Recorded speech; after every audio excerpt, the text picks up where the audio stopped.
It's very nice having you with us this afternoon, Mariam, and we are very happy to also have your film, which is a very nice short about, I suppose, a traditional manner of finding husbands to wives and wives to husbands, finding the right person. And even here in Morocco, we used to do it that way, with through a matchmaker. So tell me more about this idea. Why did you decide to make a movie about a matchmaker in, I suppose, Emirates? No, it's Yes. the basic environment is the Emirates, and is this tradition still goes on? And how do people feel about it? And why did you decide to make a movie out of it? Okay, so first of all, I'm very honored actually to be part of this festival and to have my film within the festival. And Morocco has like very, very, very really good place in my heart because I've been into Morocco and I lived there for over 1 month in Oh, Al-Hajib. And yeah. I was working with the locals there and I really enjoyed it. I really loved the people there and I have a lot of friends in Morocco as well. Now coming to the film, actually, I'm in my like late 20s. So normally ladies at that age do face these kind of questions and issues about their marriage and when are you getting married? Why is it late? Why are you not considering that? So, and what I do usually, like with my films, I try to bring that aspect, yani personal aspect to it. Even with my first film, I did something very personal. The second one, I do bring a glimpse of that into it. And because like the issue was there, and my mom actually was like bombarding me with pictures of guys and like this guy is working there, do you want to get to know him, or like do you want me to call his mom? And sometimes she would actually tell my friends and show them pictures of guys, like, look, this guy, I think is good. I was like, I thought of it, and I realized that every mother becomes a matchmaker for her own daughter at certain point in life. It's like it is like given. Every mother becomes a matchmaker at some point. And the reason why I wanted to have the old traditional way of matchmaking for the character, because I really thought it'd be interesting to have someone who still has the old way of doing things and traditionally. And I haven't seen that much in Emirati movies, so I wanted to explore that and how do they do it. So I wanted to have that aspect in it. And honestly, like in UAE, I would say mostly there are two sides still do exist. Like there are families who still like to go to old ladies who know a lot of people for like marriage.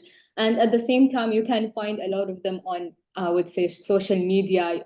Like you can go and then just ask them like, I want to get married. And then she would send you a really long list of things that you have to fill in, and then she can recommend you matchmaking, يعني match for your criteria, I would say. So this is how it started, and then I يعني played a lot with writing the film, and like I explored many aspects of how the matchmaker would do it. And I also wanted to have this aspect of, because a lot of ladies nowadays, they don't go to marriage very easily, or like they're not in rush or hurry to get in a marriage. So that's what I wanted to explore with her daughter, and having those two contrast views of the world and of the marriage to go against each other. And I wanted to see how both of the characters would play and this kind of conflict in the film, and see the results of it as well. And this is like how I really like putting things into a bit of comedy and then a little bit of a drama. So this is like a combination of both that I did. Yeah, yeah, it's very nice. It came out really nice, as you say. There is a conflict there that, in fact, it's not a very smooth process because the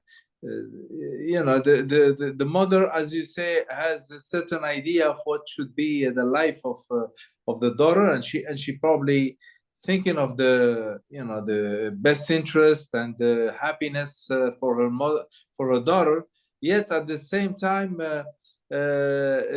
maybe she doesn't measure enough the how the world has changed and how the expectations Yes. of the today girls or guys have changed, and Mm. yeah, and I suppose it is an issue today in society, or is it something people talk about? Is it something people deal with, have to deal with? You mean, I mean, across the, or do we already have one or two different manners of doing it? You know, because I suppose when the girl is educated and she wants to launch her career and everything, it's not that easy to. Mm. Yeah, you have. She has to fight for her right to exist in society as as maybe a working woman first before thinking of marriage, and so it's a bit resistant to the some stereotype pushing towards the stereotype where the girl needs to get married first and then found a family before thinking of her own objectives or her own. Mm. Uh, is that still relevant? This discussion in the society? Uh, Yeah, I do think it's very relative, and a lot of I would say like ladies in my generation and the newer generation, because mostly all of them, like I would say, educated, and they have a lot of things that they want to establish or carry on or do in the society and sense of projects and all of that. And because until you successfully establish what you want to establish, it will take so much of your time and effort. uh-huh. And honestly, like having a family, it is very something precious, and it's something very يعني lovely to do for any person. But because it also requires time and effort, and you don't want to establish something and you don't care about it. You mean, Yeah, يعني, you know, like if I was very busy with my life, and I want to establish so many projects, and I want to have my time and effort on it. And at the same time, I want to establish a family, but then I'll have to juggle between them. And I don't want, for example, to give less time for my kids because of my project. So it's always يعني playing with the balance of here and there. So I think that's why a lot of ladies especially in the late 20s nowadays, have this view that I'm going to establish what I want until I get married. So before that, I want to do whatever I want, and then I'll go and get married. So I think because of that, and I also demonstrated that in the character of the daughter, which is Salama, played by Mira al-Midfa, mhm. which is, that's why she was like, she's a educated lady. She has a career, and also she's working as a freelancer on a graphic design projects. That's why like she's very busy, and she wants to focus on that rather than getting married. It's not like she doesn't want to get married, but it's something that she would rather postpone it for a later time Yeah, when she feels ready. And I think this is maybe sometimes like a lot of old ladies or mothers, I would say, they kind of like they want to see their daughters happy, and the same goes for sons. I mean, يعني they want them to see them happy, established, having a family and everything. They can live on their own, خلاص. But at the same time, I think they kind of miss on what's going on in the mind and thoughts of the young people as well. So it's always this conflict. And during the film, I also established also by the end of the film, where like the mother actually has change of emotions. She suddenly doesn't want her daughter to get married, and she doesn't want her to go away from her, and which is something I relate to. Because when I see myself, like, okay, if I get married, then what happens to my mom? She stays alone because she depends on me a lot. What happens to her? So there is this connection between them. Yes, there is a conflict during, يعني about the ideology of marriage in both characters, but at the same time, they both can't stand being apart from each other, which is a very lovely connection between a daughter and a mother, I would say. Yeah. I meant to ask also ask you if in Emirates you have the also, which something that happens here in Morocco anyway, where basically a family would the guy's family would come over and just ask for the hand of the girl without her knowing before that they would be coming. I mean, not knowing the guy.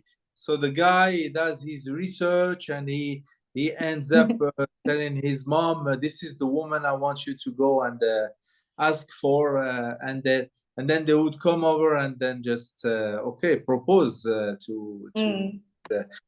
Does this also happen in? I mean, I think all Arab families have the same thing, the same fabric. I mean, Yeah. like we still have those kind of situation, because in any place you would look, you would always have this very, I would say, open-minded family and very conservative, and people in between. You have all of those types. So yes, we do have families who actually or are okay with their kids, for example, knowing each other beforehand, or maybe establishing a love connection between them, and then bringing the marriage into their relationship. And some of them are still keen into like, no, he's gonna come and propose to you in a traditional way. I mean, but like what I see is like whatever the type of relationship there is, they all end up in the traditional way, which is coming to the family, asking for the hand. If all the families are good, everything is agreed upon, then they move on with the marriage. So I think, which is something very common in all our Arab countries. Yeah. I mean, yeah, that's the way it is. Okay, and how about situations where there is a space that offers opportunity for young people to know each other first before even the parents know about it, meaning that they either university or work or whatever, they can make a connection there and then decide, okay, you need to bring your family now so that we can make it official or whatever.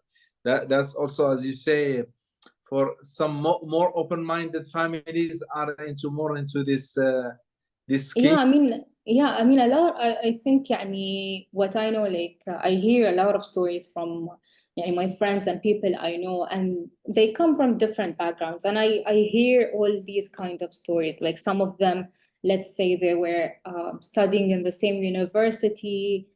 He liked her, and he thought, يعني, she's a really nice girl that they want to establish a marriage after this. Then they tell their parents, and some of them are open of telling their parents really early, and some of them they postpone it until the asking their hand officially. So like it depends on like the mentality of the parents actually.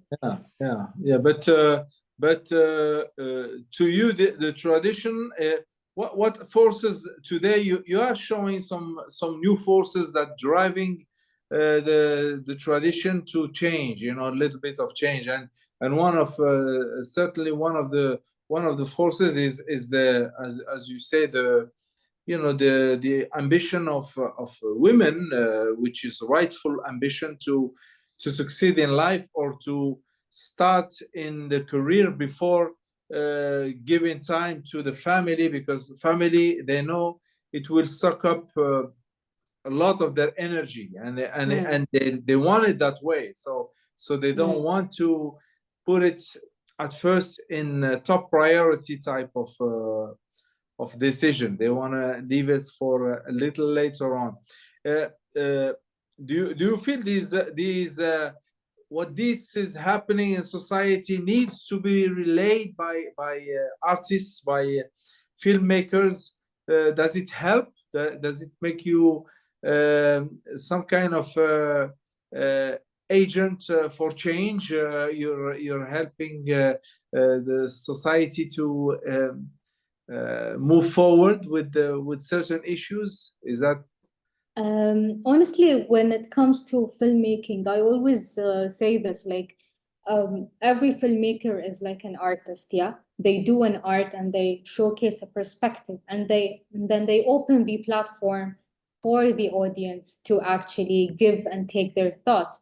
And for example, like if I'm showing something in my film, it doesn't mean that, for example, everyone will see it in that same perspective. Every people, depending on their backgrounds, depending on what do they think, they will see that scene, or for example, the film in the very different perspective.